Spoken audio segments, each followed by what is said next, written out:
I am very creative.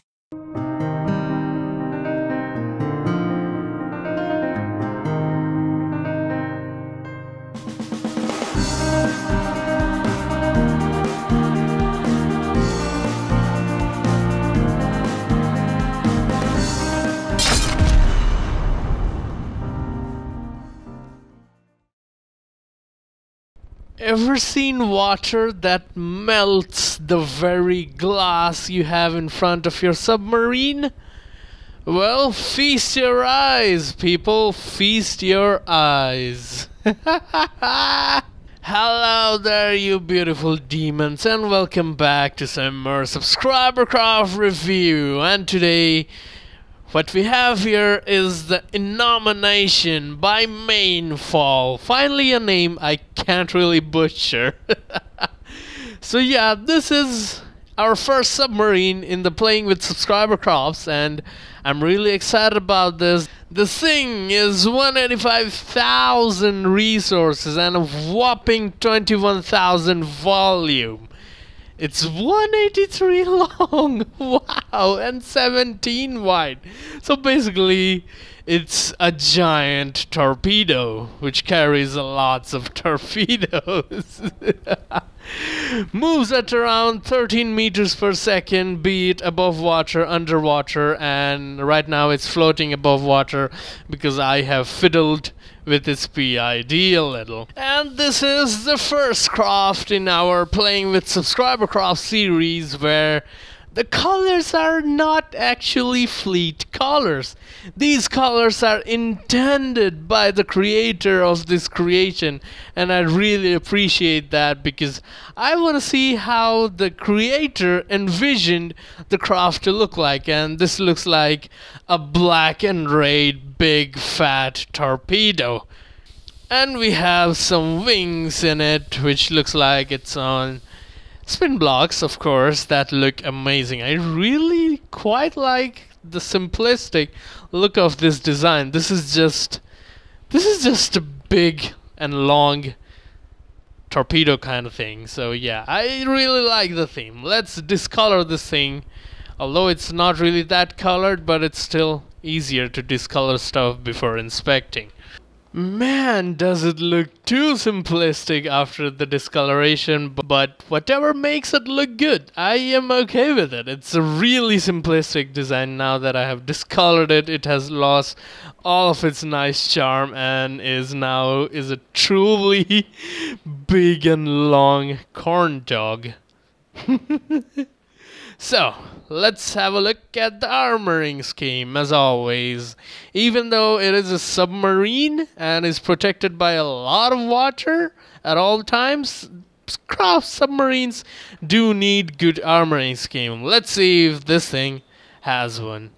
In the front, that's an impenetrable 3 to 4 layers of metal, and that's kind of really good. And this thing, by the looks of it, is completely made out of metal, not anything else except some heavy armor here and there because yeah, important parts, but only metal. No light armor, no stone, no wood, so this is just metal spam everywhere. In the sides it is 3 to 4 metal thick. Yeah, it is actually 4 metal thick here, so there's no air caps in the middle. Again, bad for heat and hedge, but it's a submarine. Heat and hedge are gonna have a very hard time reaching it in the first place, but then there are super cav railguns which will negate that issue, and it's just 3 meter wide metal plating. Then there is heavy armor, but the heavy armor is not in beam form. What? Yeah, the heavy armor is kinda in corners. I think that is done to save on some resources and lighten the craft a little. Then there is an air gap. That is a very bad idea. Heavy armor, then air gap.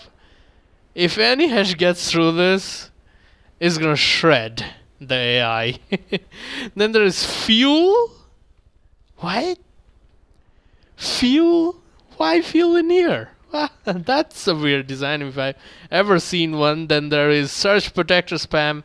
Oh, then there is another layer of heavy armor. So yeah, the AI is kind of protected. One layer of heavy armor, then there is the itsy bitsy tiny part of the AI. It doesn't even have any processing cards in here. And that's target prioritization and aim point selection. And it runs on naval AI. So yeah, that's a really big AI box if I've ever seen one. Not interwoven armor though, so if an AP goes through, it is gonna create 4-meter long holes in some places, which is not good.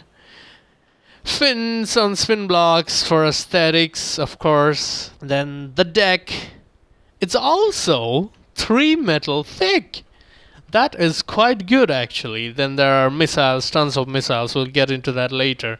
Some interceptors with buoys, so that's gonna distract a lot of torpedoes and missiles, I would say.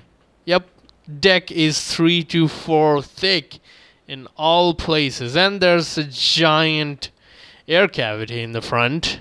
Yep.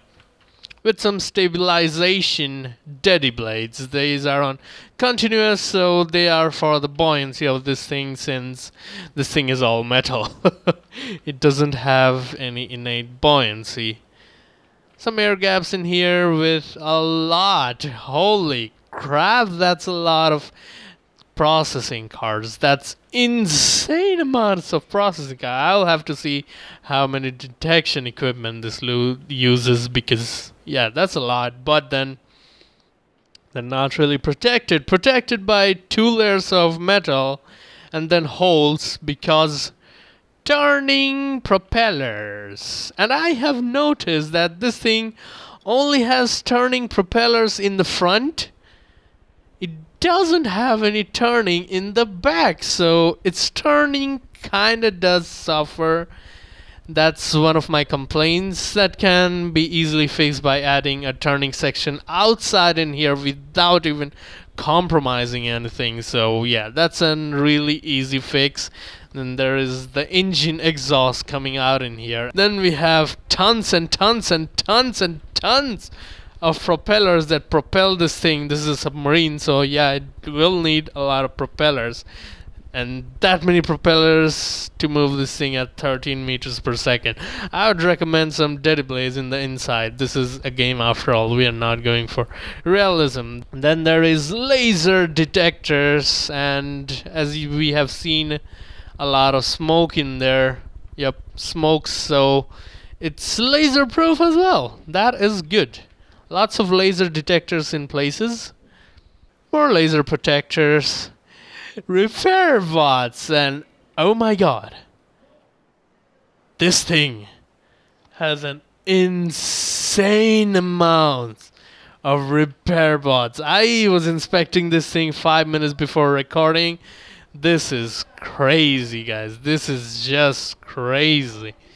Then there are the main movement of this thing, the hydrofoils, which are surprisingly not a single one in the outside.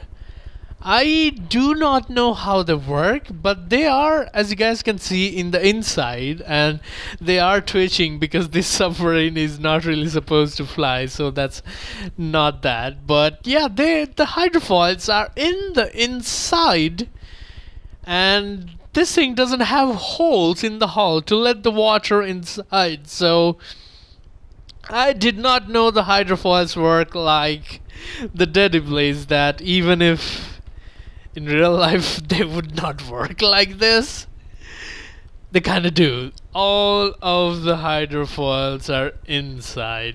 That's more the ammo processors I find too. So yeah, the really inefficient craft in terms of resources per second consumed. Really? Really has a lot of repair bots, really has a lot of ammo processors, really resource of inefficient craft, I would say. And I also noticed just now that this thing has steam generators. I guess that is probably to charge, yep, that is to charge the batteries. So yeah guys, 3 to 4 meter thick metal armor stacking scheme with a lot of air gaps. Surprisingly, there are air gaps everywhere where it is needed. Like this metal armor is strapped to the turret itself, then there is an air gap. Then there is 3 to 4 meters of metal, which is kind of very protective for a submarine, I would say. So yeah, stacked armor, lots of stacked armor. Let's see, from the bottom it is, as expected, is very thin, 1 to 2 layers of metal. Mostly 1 because, come on, it's a submarine. What is gonna attack it from the bottom? Really nothing. But then, for the sole purposes of paranoia, that is not a good thing. No, nope. I do not approve of that. I absolutely do not approve of that.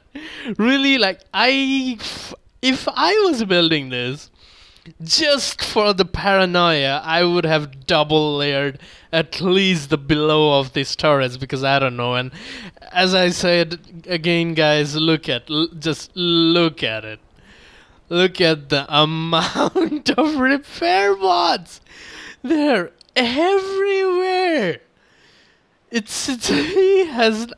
think out of these 180,000, at least 30,000 resources has gone into putting repair bots, and these are not the only ones. There are lots of repair bots in the insides. Let's move on to the internals.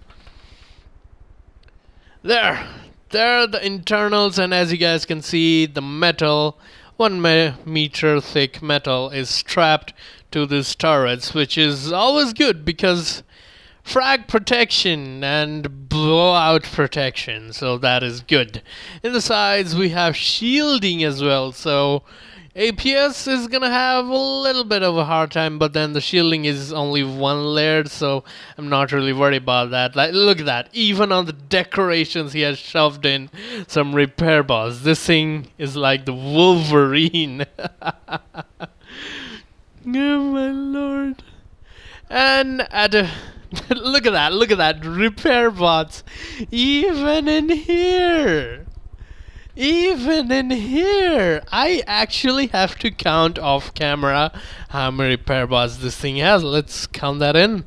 Alright guys, I just counted the repair bots and I am quite baffled. This thing has a whopping 158 repair bots.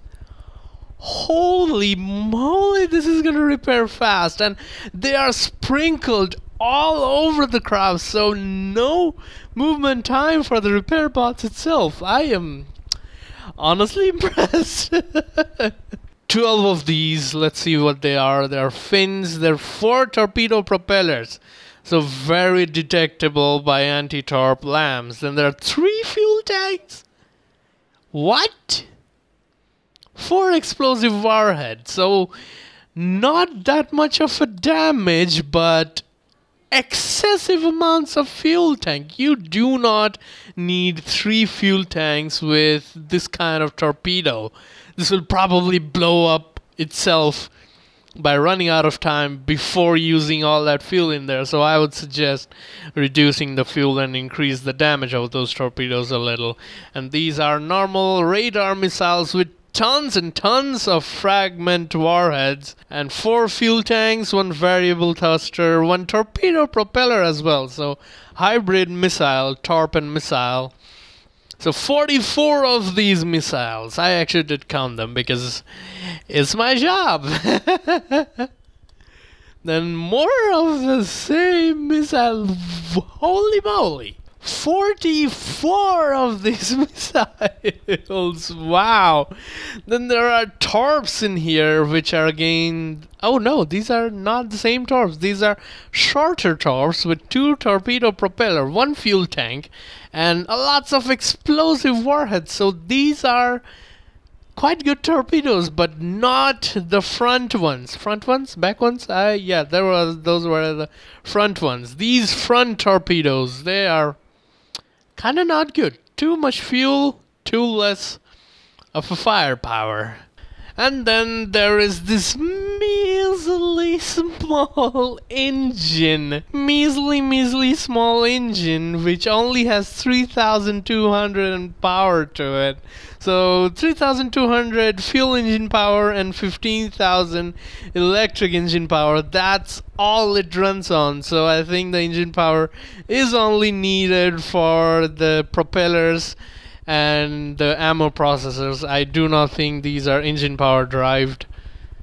Oh, they are engine power motor drives. So yeah, this is not that power hungry as my ships. I really...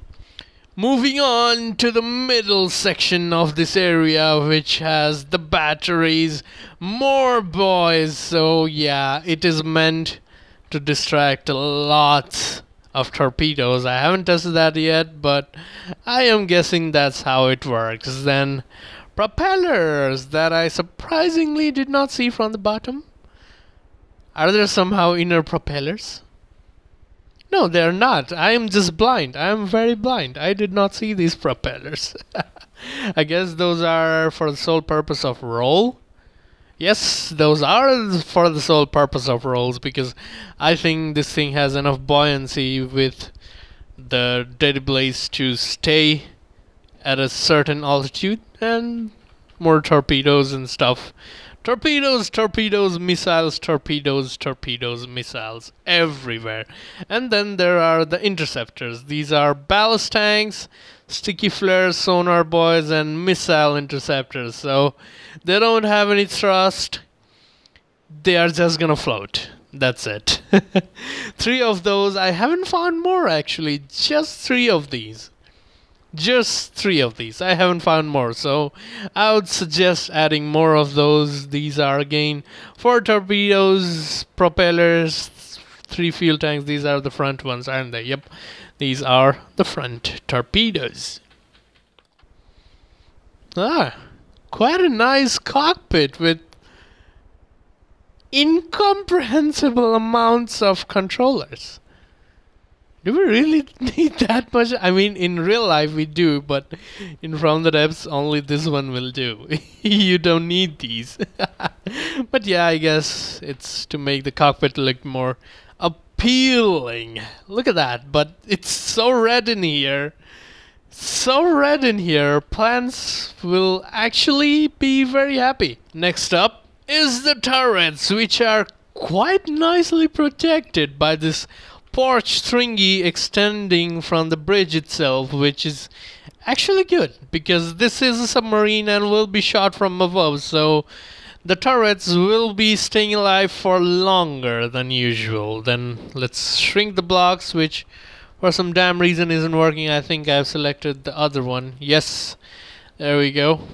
Rotates quite nicely. Even these are not part of the turret. It's really nicely protected. And it does rotate. I was doubting if it would, but it does. So yeah, that's good actually. Then, as we can see, these are made of completely bell-fed autoloaders and 1 meter clips. These shoot pure frags with, of course, super cavs because water. And yeah, lots of... And as you guys can see, that is an absolute frag spam. My ears. God. Look at those. Frag with inertial fuse and a super cav. And then the beautiful array of missiles will be heading towards the enemy, while the beautiful but not really that visible dolphin torpedoes. That's not really good. I hate when torpedoes dolphin like this. Come on. You're not really supposed to dolphin. Yep. Dolphin torpedoes. Heading towards the enemy. What happened to you guys? Are you actually torpedoes that just whooped out of the water? Yep, you are actually torpedoes. They just whooped dolphins so high. Wow! Can't believe it. And yeah, and this thing shielding scheme is kinda very disappointing. I thought this thing would at least be covered in one layer shields, but this thing only has shields near the bridge and near the front. I guess it's just for the places that blow up the most, I guess. In the middle to protect some vital components and AI, and in the front to protect some vital components that I have no idea about. And it's time, guys. Do you know what time it is? Repeat with me. It's shooty time. No, I'm not hosting WWE. Let's get on with it. Heat. Ouch. That was kind of devastating. To the ammo at least, and everything else is kind of protected. So yeah, we found out what these shields were protecting. And if you haven't noticed yet, guys, I am shooting this thing from quite a high place because it's a submarine, and that's how it probably will get shot. So let's be fair to it. And as you guys can see, I need a ridiculous amount of energy to float this thing this high up in the air. So heat, quite devastating to the ammo, not to everything else. Let's try and shoot heat in here. Let's see what happened. Nothing much really. It destroyed some smoke, that's all. That's all, folks, that's all. So yeah, not much of a vulnerability to heat, since this is really just a solid block. Look at that. These were the extra HE damage. The heat did nothing, just went through the whole ship. So some advantages of being this thin is you won't get much heat damage. Heat is really underwhelming.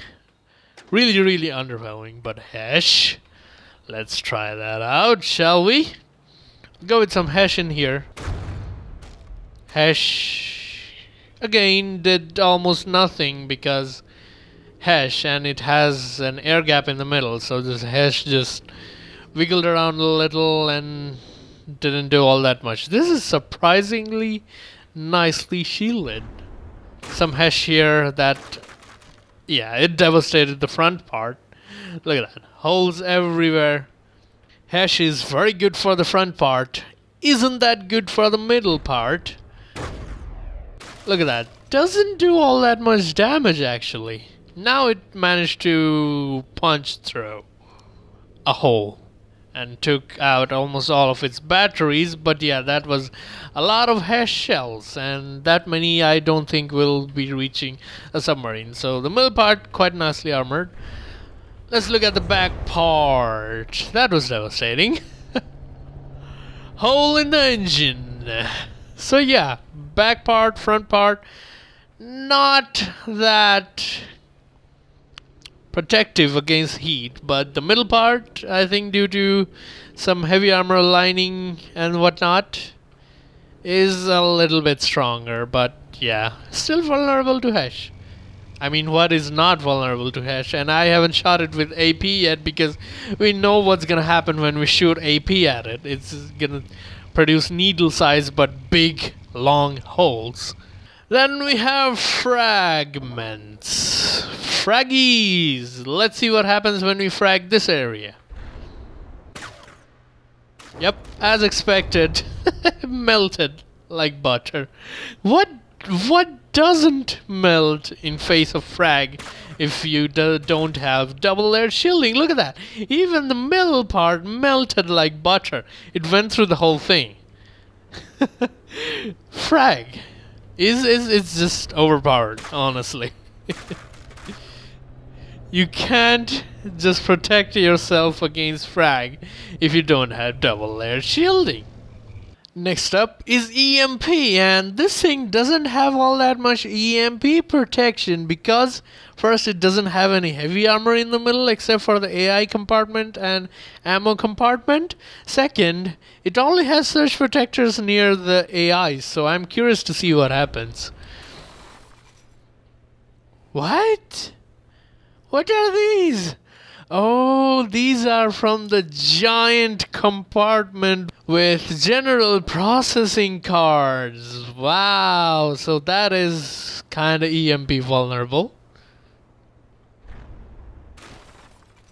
Yep, EMP goes through the whole ship just because it's so small.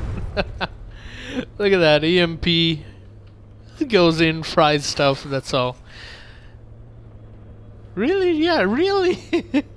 EMP does cripple its repair bot, so that's that. Yep, look at that. The EMP pulses are so large, they're chomping through the repair bot, so any EMP that touches this thing, you're gonna have a very big repair cost at the end of the battle if you win. Those repair bots are expensive. We know what will happen, just for funsies. It went through the whole crowd, as expected. In here, it will get deflected. One of them went through, somehow. Wow. Somehow one of them went through. This is why you double shield. And again in here, went through. Easy peasy. Pretty predictable outcome on the AP and Hollow. It just goes through everything. Doesn't matter if you have heavy armor, doesn't matter if you have metal, doesn't matter if you have a straight 10 blocks of heavy armor. And now, Hollow Point. Commence the craters. Commence the big fat craters.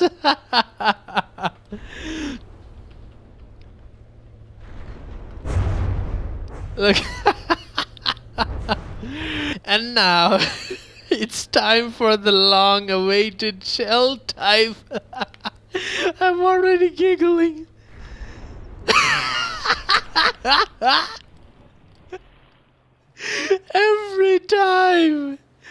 Every time grab ramps never fail to amaze me. Look at that, it probably rolled like 100 times. So it did a crocodile death roll inside the water. Death rolls!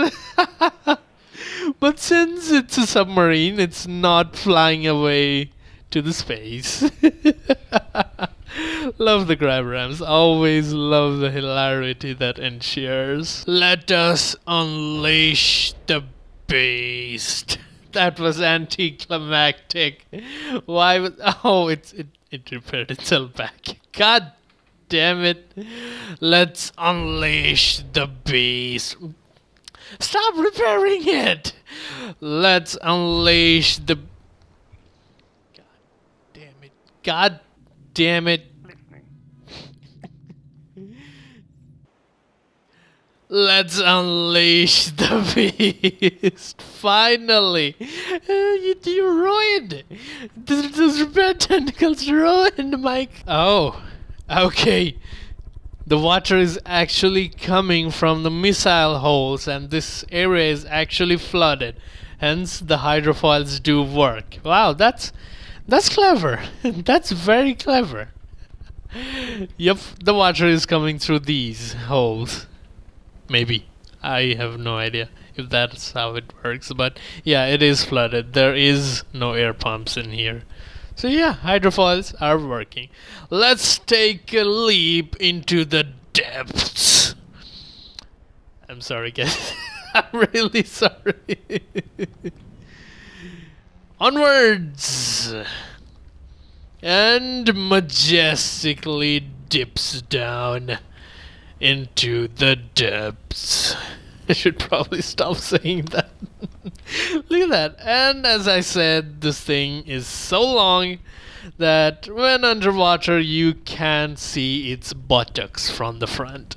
Really long submarine, goes at around minus 78 to minus 80 meters, I think. No, it's still dipping. Wow. It still is going down. Maybe stabilize at 150? 1718, yeah, it's stabilizing now. Yep, it stays at around minus 100 to 110 meters. it dips up and down a little because of a little less sensitive PID, but I think that's good to throw off some missiles and stuff. Well, not missiles, torpedoes, and these look like teeth in the sides. I really like the look of that. From outside the water, it is not even comprehensible from this angle. Look at that. You can't see it. But as you increase your angle of view, it slowly comes into your vision. Look at that. Isn't that a majestic torpedo? Let's have an actual fight now. We will make this thing go against the Aegis Light Cruiser as a beginning because it is around the same cost. The Inominator, the Aegis. Let's have a fight against these two, and I just dropped the Inominator again just so the Aegis Light Cruiser can have any chance, because I think it does not have any sort of super cavities. So let's have a fight. Let's see what happens. Lots of missiles coming from the Inominator towards the Aegis. Lots of frag shells as well, and lots of torpedoes too. Basically lots of things coming towards the Aegis, while the Aegis has managed to land a few hits in the front, and that's about it. And the Aegis shells are not gonna reach this thing as effectively, but a few shells just might reach, while the torpedoes and the missiles are so low range, even with the 4 fuels, that they are falling out of the sky. Found one of the problems. The missiles are really low range, and the torpedoes are kind of missing. So yeah, another problem. 2 fins on the torpedoes, not really good. Half of them just missed.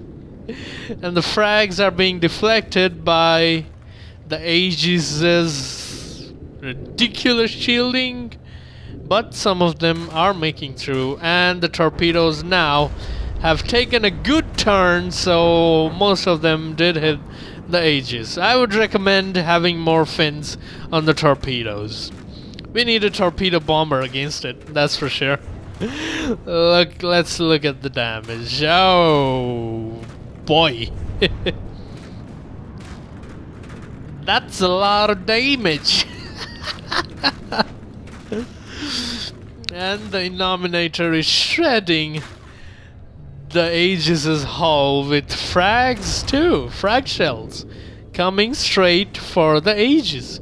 The Aegis just cannot shoot the Inominator anymore just because it has AA manlets. Anti-air manlets, not good to fight against a submarine. Really not a fair fight, I would say. Even the missiles are just gonna drop in the water, that's all. 99 to 9. What? Aegis Light Cruiser has healed itself to 100%. Yep, this is gonna be a really slow fight, because most of the torpedoes do miss because of their low maneuverability, and most of the missiles are getting distracted or just not reaching the Aegis. Look at that.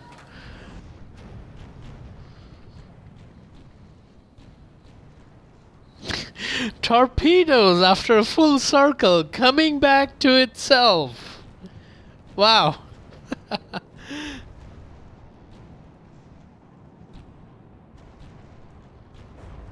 Yeah, even with this sort of line of sight, the torpedoes are not maneuverable enough to land a hit on the Aegis itself.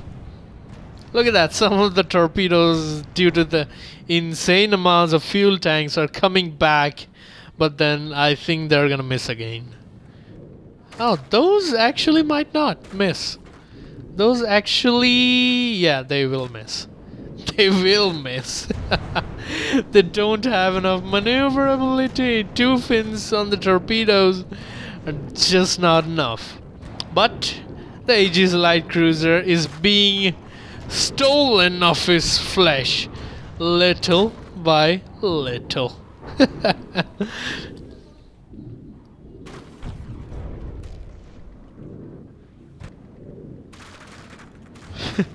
Shells coming out of the water out of nowhere do look weird.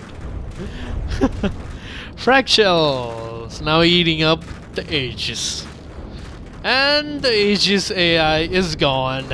Right in front of our eyes. Just like that. A goodbye gift.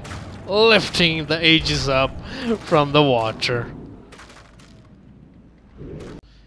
Now let's have a match which is again around the same cost, but this time has lambs and missile decoys. Let's see how it fares. 164k against 185k. Pretty close in terms of resources. Starting at the same time, the Wyvern is moving its gun towards the Inominator and firing towards it. And this time the Wyvern has 3-meter elevation mantlets, so it might just be able to shoot towards the Inominator. While the Inominator is trying to barrage the Wyvern with its frag shells and missiles, the missiles are getting gravely distracted by these. Look at that. Twinkle, twinkle, little missiles. Oh, this is really annoying when the torpedoes are barely reaching the Wyvern, and whatever is reaching is getting destroyed by the lambs. So the only thing doing any sort of damage to the Wyvern is the frag spam so far. Twinkle, twinkle, little missiles. How I wonder what you distract. Lots of decoys being thrown out by the Wyvern left and right and up and back, and lots of lambs ready to decimate any torpedo that dares to come close. Some more torpedoes chasing the Wyvern and getting deleted before even reaching.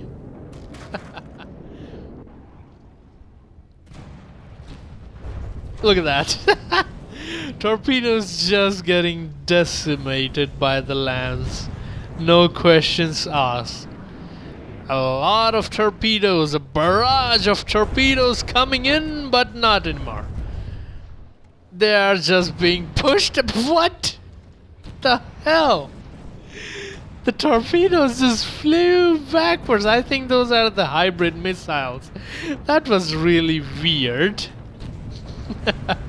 Getting out of the water, flying back into the water. I should really try hybrid missiles now. The Wyvern is at 100% and the Inominator is at 100%. I think this is gonna go on forever. The Wyvern is not really that capable of hitting the Inominator, while the Inominator is, despite its hundreds of missiles, is incapable of reaching the Wyvern. This is an eternal fight till death, to life, to resource hog. Torpedo coming in. Might just hit the Wyvern. Oh no, who am I kidding?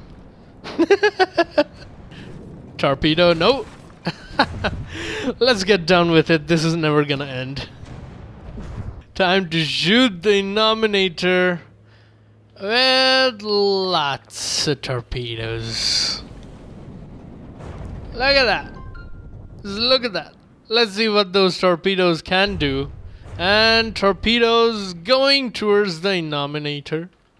Hopefully they haven't reached yet. Thankfully they haven't reached yet, so we can look at the... They're really bad torpedoes, alright? They're really, really bad torpedoes. They don't have a ballast tank. And there we go. beautiful barrage of missiles intermingling and missing.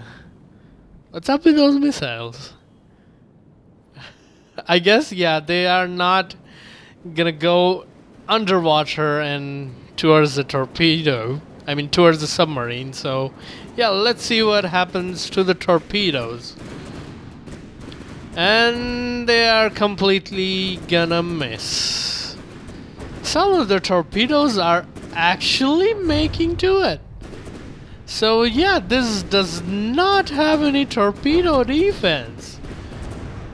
Except this one that might distract torpedoes now, but doesn't look like it is. Yeah, it is distracting some torpedoes, but not enough. Most of the torpedoes are missing, and whatever isn't missing is going towards it. So yeah guys, that was the Inominator. It's a pretty heavily armored submarine which is very hard to hit, is very maneuverable, and mostly is a torpedo and missile spam. While it uses tons of ammo processors and tons of repair bots, hence increasing the resource cost per second to run this thing is not that power hungry and stays submerged and in combat with very low power. This thing is almost not shielded, hence the vulnerability to frags and also the vulnerability to AP and hollow point. While the torpedoes and missiles from this thing are quite good, some of the torpedoes have two fins, hence they have low maneuverability. I would suggest increasing the amounts of fins there. And with that, I will give this thing an easy 6 out of 10. This is a very good submarine, but kinda lacking in a few ways, hence the 6. Hopefully, you guys enjoyed watching this video. Like this video if you liked it, and subscribe to the channel if you're new. If you want to download this blueprint or submit your own blueprint for this series, you can head to the Discord server. Links will be in the description. I hope you'll enjoy your time in my server. We do all kinds of stuff. We play all kinds of games there, and we really enjoy ourselves. Hope to see you there, and hope to see you guys in the next one.